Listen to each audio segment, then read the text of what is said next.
Okay, so this is a little bit out of nowhere, but Serby wanted me to watch this video. I just know that Guilty Gear is like a very stylized anime fighting game. There are characters whose designs I'm very interested in, and I've heard some of the music and it's like a banger. The only reason I haven't gotten into it is because I just don't play fighting games. But like, I didn't expect you to be a fan of this. Like, how did you get into it? I mean, I got Guilty Gear Zerd was my first one, so like not super old into Guilty Gear, but I really liked it. I like fighting games. I'm just really bad at fighting games. I guess so. I've never played competitively or online or anything. I see. But I always wish like I had someone that I could play with who was like at my level, you know? So that's what you're doing. I see. No, I'm not. But yeah, Strive is awesome. I've been enjoying it a lot. And the music in Strive is fantastic. But I really like the characters. I like just the kind of over-the-top story with it, which is why it's, I think, so fun to watch like the tournaments and stuff for Guilty Gear. But if I were to describe Guilty Gear to you in like a simple description, say, imagine an American action sci-fi movie. All right. But then pump it up to absurd levels of anime. Okay, yeah. I can picture that. I got that. We're very anime. Yeah. Cool. Is there anything else you want to add? I don't really know any other way to preface the story to Guilty Gear, so I think we just kind of jump into it. Okay, gotcha. Let's make sure this is 1080. And also, as always, link to the OG videos at the top of the description. Please make sure to go and support them for all the amazing work that they do. Oh, I don't know. But this has so many views, so I would assume that this is a really good summary of the story. All right. I mean, it's hard to summarize, so like, props to this channel, because Okay, let's get right to it. Okay, so our story starts with a character called the Original, whose IQ was so immeasurably huge that he managed to discover the Backyard, which is a parallel dimension that governs everything that exists. Wait, okay, 1 second. Let me just go back to the part where I didn't understand. Alright. Okay, so our story starts with a character called the Original, whose IQ was so immeasurably huge that he managed to discover the Backyard, which is a... Okay, like Galaxy Brain, Backyard. Back rooms? Parallel dimension that governs everything that exists. Using this discovery, he decides to create a robot called the Universal Will, which is tasked with bringing true happiness to mankind. But it gets confused and becomes the main antagonist instead. Oh, well, why does this always happen? Why does this keep on happening? Why do people think it's going to work? This time, I'm different. I don't know. Are you with me so far? Apparently, I mean, it's always good intention. He just wants to bring happiness to everyone. Yeah, I mean, that's always how it starts, but like every single time anybody goes down this path in any video game ever, it's like, oh, well, now I relinquish all my love and happiness in order to achieve this, and then I became a tyrant. Well.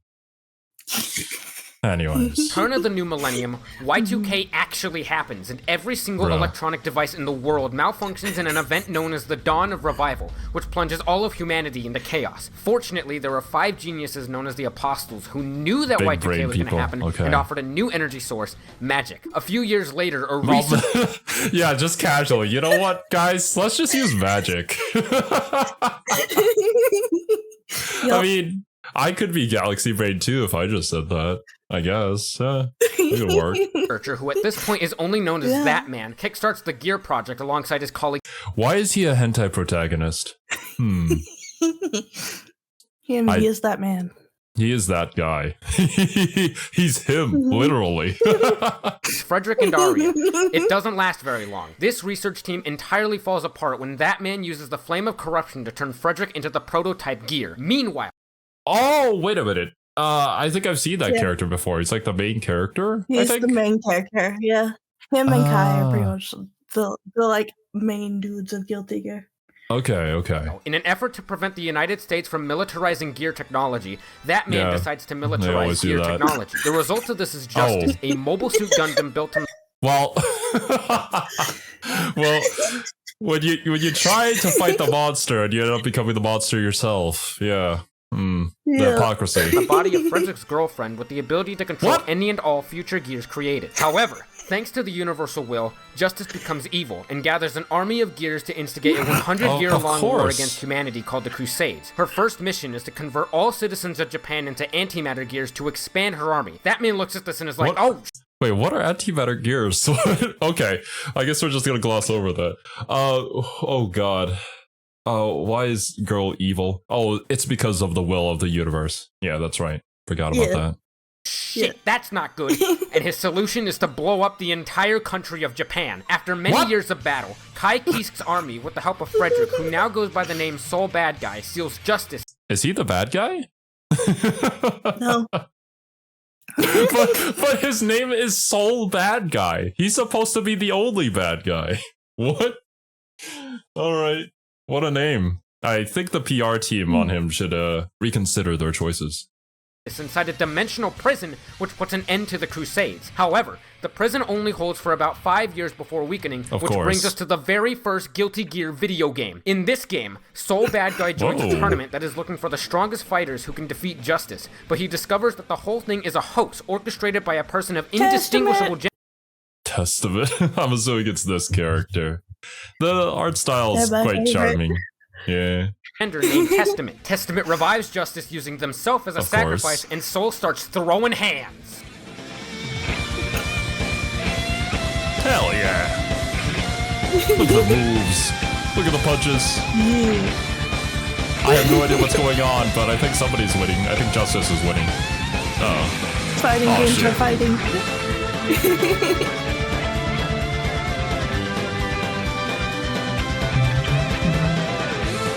I think we're getting our ass something beat. charming about old fighting games. Yeah, there's just like I haven't even played them before, but they just feel so nostalgic somehow. Like I could not ever pass up the art style of, I don't know if it's Zerd or Xerd. I always call it Zerd, but Zerd and Strive. Like Guilty Gear's 3D shaders, yeah, Soul kind of whoops. Literally the best.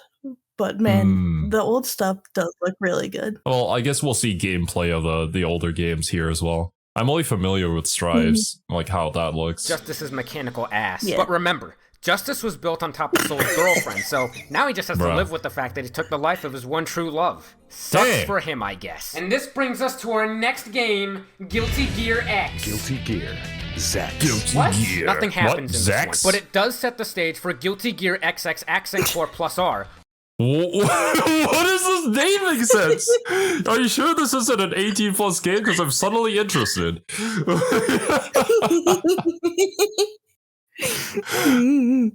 Where Kai Kisk becomes one of the three kings for a fictional nation known as Illyria, and also falls in love with Justice's daughter. This leads to... Wait a minute. I think I misunderstood something. Fictional nation known as Illyria, and also falls in love with Justice's daughter. This leads directly into the fourth game in the series, Guilty Gear 2 Overture, where... What? The fourth game is 2? I hate this! I hate it so much when video game series do this to me. It's like, yeah, the second game, but it's actually like the 7th entry in the series. Oh. Looking at you, Kingdom Hearts. Kai and Dizzy have a son named Sin, but because Kai would rather be a king than raise a child, he gives his son to Soul. Thing. I don't know. I mean, is there some sort of logic behind that? Yeah, I don't know. I don't know. Well, out on a mission, maybe because like the numbered ones are like the big ones that they want to hype you up for. So it's like I don't know. I mean, like some developers want to move away from the number titles, like looking at Monster Hunter. Like, they stopped doing the numbers because, like, once it reaches a higher enough amount, people are just going to be like, I should probably play the first few in order to understand what's going on. But they just want to make it, like, easier to entry. I guess. Final Fantasy doesn't work. yeah, that is true. Yeah, that is true. Kai would rather be a king than raise a child. He gives his son to Soul Bad Guy. While out on a mission, Soul and Sin get attacked by an army of backyard creatures led by a woman named Valentine, who seeks to kidnap... 5. Ooh. What? Sin's like 5 years old? What? Yeah. What? So hey, I don't want to raise my son anymore. Here, just have him. Like, what the hell, dude? Okay, also, I need to remember the backyard is the multi-dimensional thing. Gotcha. Kidnap Dizzy and use her DNA to unlock the cube, which is a location in the backyard that allows any individual to control all of reality itself. Soon after, Sin experiences firsthand what it's like to have daddy issues, which causes him to run away in anger. But this backfires because Valentine kidnaps... Wait, also, is that... That's... He's 5? Yeah.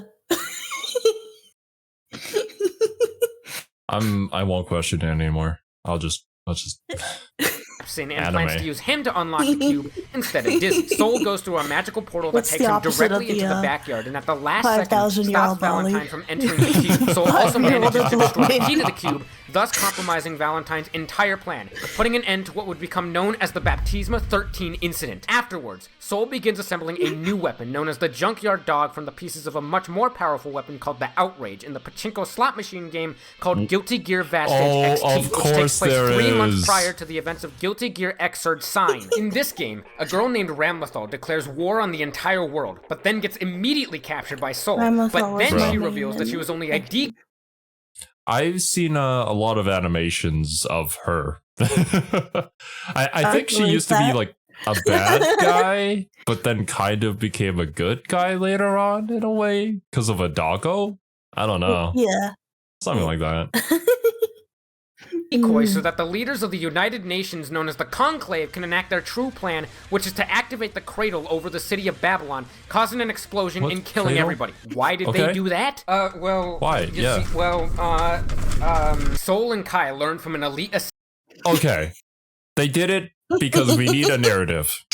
Gotcha. Yeah. Assassin named Zato-1 that the cradle is actually a teleporting spaceship which houses the Conclave itself, who have been warping back and forth between the backyard and reality this whole time. Apparently, the Conclave is planning to fuse their souls with the corpse of Justice and take over the world. The Conclave position themselves under a giant fucking lightning bolt and are ready to begin the revival process. But then Dizzy thwarts their operation with a magic thing. I would tell you what that magic thing is, but this is what I wrote in my notes. And people are hoping could be one of the new DLC characters, because they just announced Slayer like a few weeks ago. I see. Well, I mean, I don't even know that much about Guilty Gear, but even I know Dizzy. I'm pretty sure she's like a popular like character in the series. I mean, I fucking wrote this shit and I have no idea what it means. Now, up to this point, I've neglected to mention this girl named Elfelt. She literally just showed up to Kai's doorstep one day and has been chilling with the Soul Bad Guy crew ever since. Well, it turns out that she's actually evil and reveals herself to be a traitor. Who would have thought the random girl that showed up was actually a part of the bad side?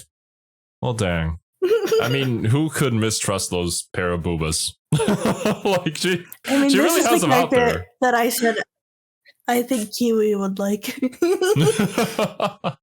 Oh, actually thinking about it, yeah, 100%. Kiwi would play this character. She's cute, she's kind of crazy, and is desperately trying to find a husband. So, yeah, that's everything that Kiwi embodies. Traitor, but not actually, because she was really being possessed by the Universal Will, who happens to be the Sanctus Maximus Populi, known as Ariels, who is also known as the leader of the entire world. Next game. While all that shit's happening, a sexy magical witch lady named... I know you. I knew you know her. There's no way you've made it around the internet not seen her. Oh, and she's talking to Jacko. Yeah, well, the Jacko pose thing, yep. I know that. Eno awakens that man's newest creation, Jacko Valentine. Apparently, Jacko holds one half of the soul of a woman named Aria Hale, aka Soul Bad Guy's former girlfriend, who got turned into this asshole. Meanwhile, Soul and his team are on a mission to find and save Elfelt from the clutches of the Universal Will. He learns from that man that this whole time, the Universal Will's master plan was to fuse Elfelt with Justice in order to create an actual perfect human being. Doing so will bring about something known as the Absolute World, which is the result of two quantum particles appearing simultaneously within the backyard, causing both the backyard and reality to merge for a split second, thus leading to the end of the entire world. In the Guilty Gear universe, this phenomenon is what killed the dinosaurs. So yeah, we don't really want that. In addition to saving the world, that man also grants Soul an opportunity. So I guess that's just their way of like simulating a Big Bang scenario by using the backyard and different realities, merging them together to create that. Okay, I see. Basically, yeah. to revive his long-dead girlfriend Aria. Her soul currently resides in both Jacko and Justice, so if you combine the two, you get a whole-ass waifu. But this process is extremely risky and involves firing a giant laser... I see. So the entire story of Guilty Gear is a man trying to make his waifu a reality. Honestly, hashtag relatable. I can get behind Soul Bad Guy. directly at the both of them.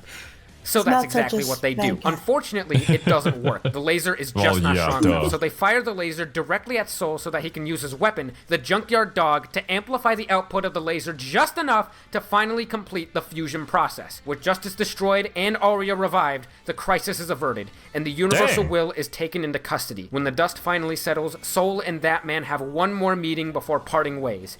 That Man, hiding away in the shadows for so... Every single time we say That Man, I keep thinking he says Batman. Oh, man. Wrong animal. Yep. Well, if anybody doesn't get that joke out, Batman is also the name of Serby's dog. So Long finally takes off his hood and reveals himself to be a cat boy who goes by the name of Cashew. What? Oscar R. Kreutz. And you know what that means? It's time for Guilty Gear Strive, bitches! Here we are. 3 weeks after the events of Xrd, Ino breaks into the prison cell of the Universal Will and takes directly from her boobies a man named Happy Chaos. You see, at some... Oh, okay. I know of this guy. I know his song fits him He's very, my other very favorite well. Character. Yeah. This guy is him and Testament are my favorites. He's literally chaos. Like everything about him. At some point in time, Happy Chaos stole half of Ino's powers, which is why she wants him to give her powers back so she could become a god. Happy Chaos just thinks this would be really funny, so he agrees to work with her. Meanwhile, Oscar turns himself in to the United States government and is personally escorted by President Vernon to the White House, where he can go into hiding in the basement. He does this right before the G4 Summit event, which sounds like the title for a Smash tournament, but is actually an event where the top world leaders gather at the White House to discuss politics. And more importantly, where White House security is top-notch. Oscar needs this kind of security. Yeah, right. I thought, wait, we're tying esports into this now? But no. Because he is currently protecting a very powerful magic book known as the Tome of Origin, which Ino needs in order to become a god. Meanwhile, Happy Chaos and Ino determine that since Soul Bad Guy has saved the world on multiple occasions, they should probably find a way to prevent him from doing that. Fortunately for them, Happy Chaos has prepared a trump card, a samurai vampire named Nagoriyuki, who's hidden directly underneath this residential apartment building. He could just walk in and make his way to the basement, or... they can blow it up. Yeah. Of course! Orbital laser. Moving on, Ino then lets herself get caught by the... I see.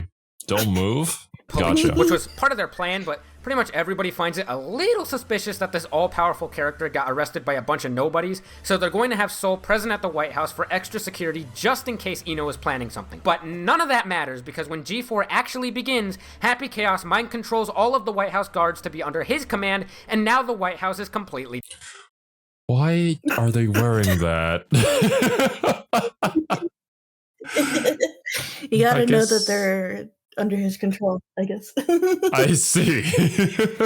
This is certainly a choice that has been made. Happy Chaos walks into the G4 meeting room and politely asks President Vernon to take him to where Asuka is located. Luckily, Soul rushes in and punches Happy Chaos in the face, and then he books it out of there alongside the president. Happy Chaos then says fuck it and decides to activate a previously classified government project known as Tir Nanog, spelled like this, which reveals that the White House is actually a giant floating airship, which is now en route crossing the borders of Old Mexico, potentially leading to the White House getting shot down and... Okay, I need to know, is any of this like foreshadowed at all in any way, or is it just like, oh hey, here's this new crazy thing? I've only played Xrd and Strive, so I can't like speak from the really older games. Not really. There's a lot of things that kind of just happen. Like why Oscar doesn't have his cat ears anymore, I don't know. Oh wait, you're right! I didn't even notice that! He doesn't have cat ears! It's like the spaceship just kind of fits, you know? It's like Of course it is. Why not? Yeah. Yeah, totally. Yeah. I guess it's like, since it's a fighting game, make the story as fun as possible in order to create like the most epic fight scenes. I think it just kind of works out in a way. Because like even thinking about something like the Tekken series, which I know a bit more about, like sometimes in that series they just they go over the top. Like the punching kangaroo. Yeah, that's a thing. So Starting yeah, a I'm war. far from It's an expert in this story, but I do enjoy it. suddenly dawns on Asuka that the amount of knowledge and magical power required to perform all this crazy shit can only lead to one truth. Happy Chaos is actually the creator of magic himself, the original. what? Oh my god. I did. Oh, of course. I'm just gonna accept it. Like, was there any way that you could have guessed that? Probably not. I mean, you saw him pull out his fuck you magic and just destroy an apartment building. I guess so. Meanwhile, No, my Baiken is favorite thing plotting is, so like his entire character, when you play him, he uses like guns and shit. And like as you like meet him in the story and stuff leading up to that, and he does it basically just because it's more fun not to be OP. Oh, I see. So he specifically limits himself. I mean, that makes a lot of sense. When it comes to these kind of characters, like just absolute chaos characters, they're like, oh, we're so overpowered, but like it wouldn't be fun if I just like destroyed the universe in one go. So let's play a little game. Okay, I see.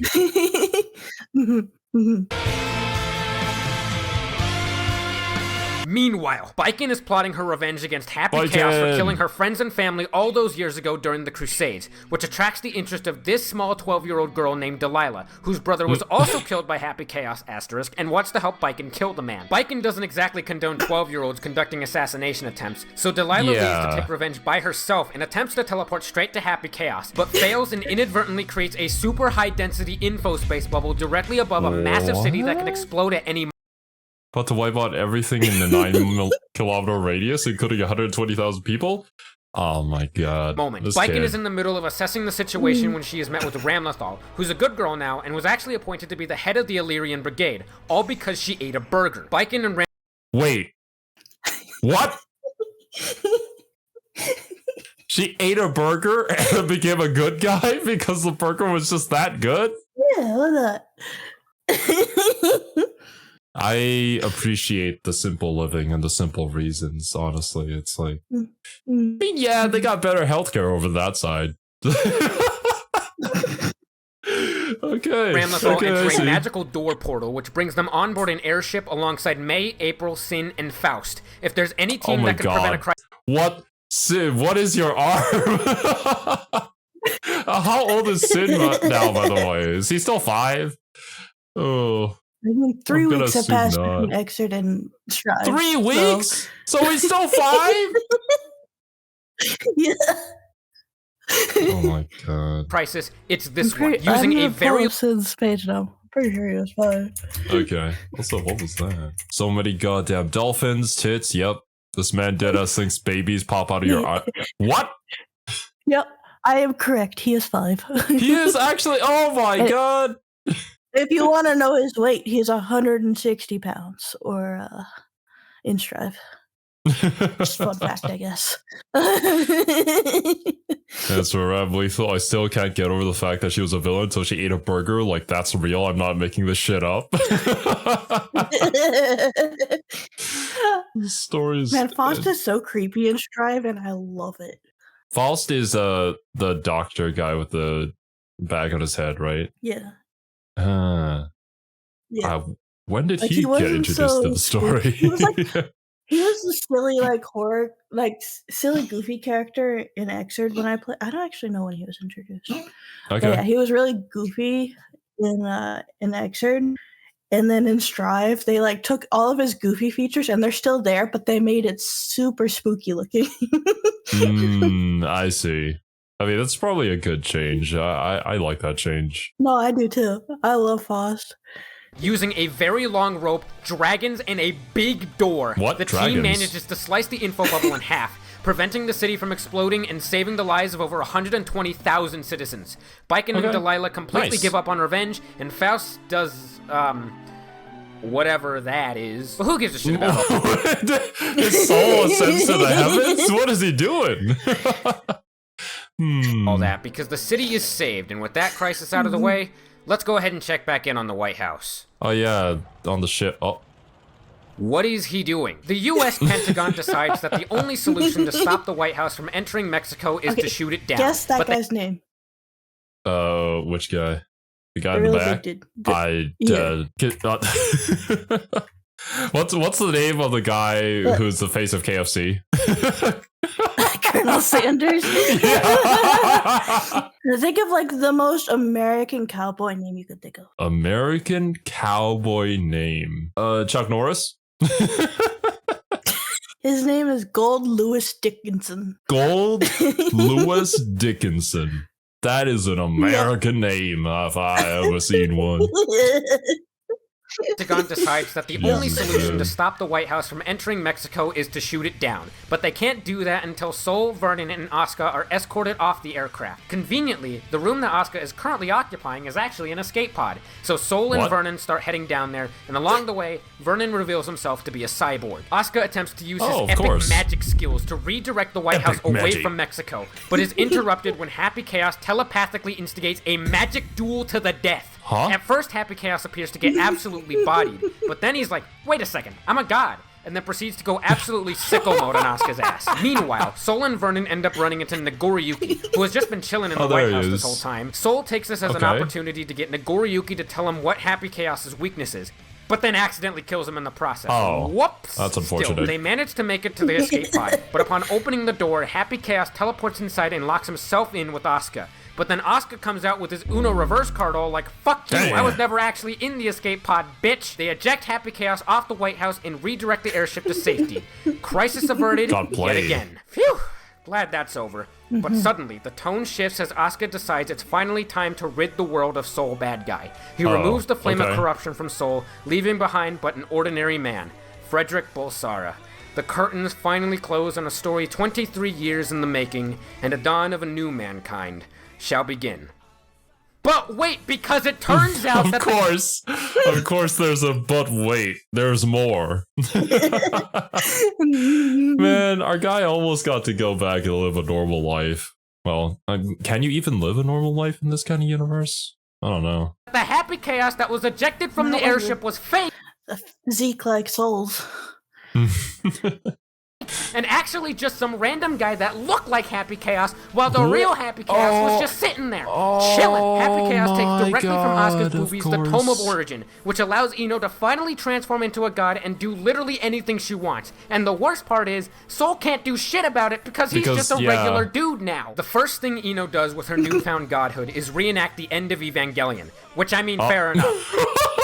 Okay, I see you. I would probably do the same thing if I were a god. But then she says that, with the flame of corruption no longer implanted in anyone, the only thing that can defeat her now is its counterpart, the Scales of Juno. But who the hell is implanted with the Scales of Juno? Well, the Scales of Juno were originally implanted into Justice, but with the power of family trees, bullshit, god... Oh, what? Bullshit? Yeah, I agree. Nagito. Damn that man. Yep. And anime, the Scales of Juno were miraculously passed down genetically to none other than Kai Kisk.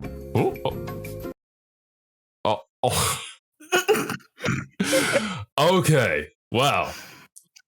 So as previously stated, Justice was the first to be implanted with the Scales of Juno. Justice would then pass on the Scales of Juno to her daughter, Dizzy. Dizzy would then fall in love with Kai, and the Scales of Juno would be passed on to their son, Sin. However, when Sin was born, he was just way too fucking powerful, so Kai, being the incredible father he is, decides to scoop his son's eyeball out of his socket and swap it with its own to limit Sin's power levels, because Kai shoved his son's eyeball into his own socket. The Somnium Files? He managed to get a small amount of the Scales of Juno within his eyes, and now has the ability to use Dragon Install.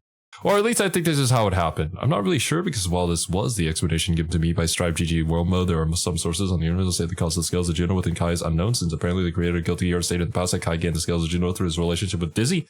Not to mention the fact that the entire r/Guilty Gear Reddit community won't shut up about gear STDs.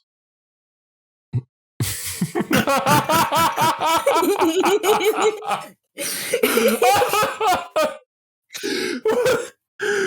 is this?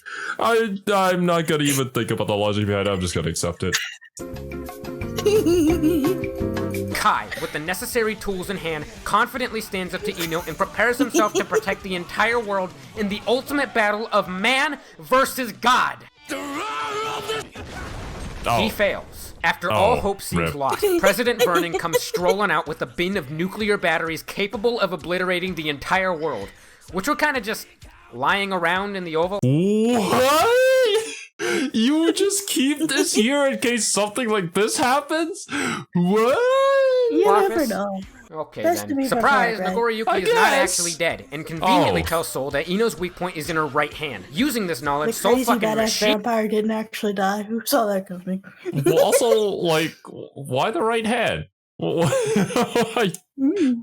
guns those nuclear batteries all over Ino's right palm, completely eviscerating her from this planet and finally putting an end to the stupid-ass, overly complicated storyline. The story ends with everyone doing their own thing. Soul starts building rocket ships in his backyard, Kai gives up on being a king, Wait, no, literally. Own thing. It's just like Soul a tiny building dinky house and then there's a rocket ship. What? Ships in his backyard, Kai gives up on being a king, Happy Chaos comes back somehow, and Asuka pursues his new goal and true intentions throughout the entire series, starting his own Spotify podcast. I will now begin my first radio broadcast. This is all new to me, so I'm afraid I may not be very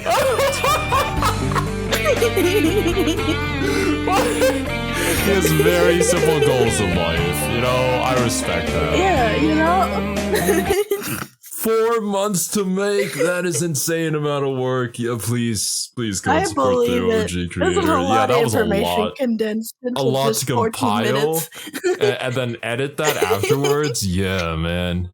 But like, this is probably like a super like simplified version that is mostly true with just like a few details left out here and there. But my goodness, what a story. Yeah.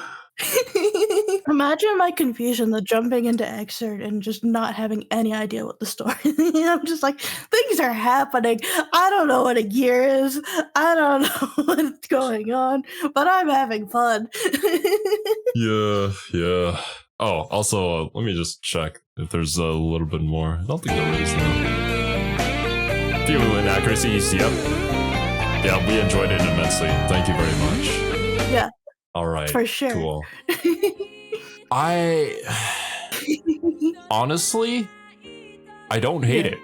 I love it so much that it's just sometimes it just doesn't make sense, but like it's cool. It's freaking awesome. It's one of those things that are just unapologetically there to be fun, and I appreciate that. Does it have a flawless story? No. Does it need to? No. It's just fun. That's all I can describe it as. I don't know. That's why I love it.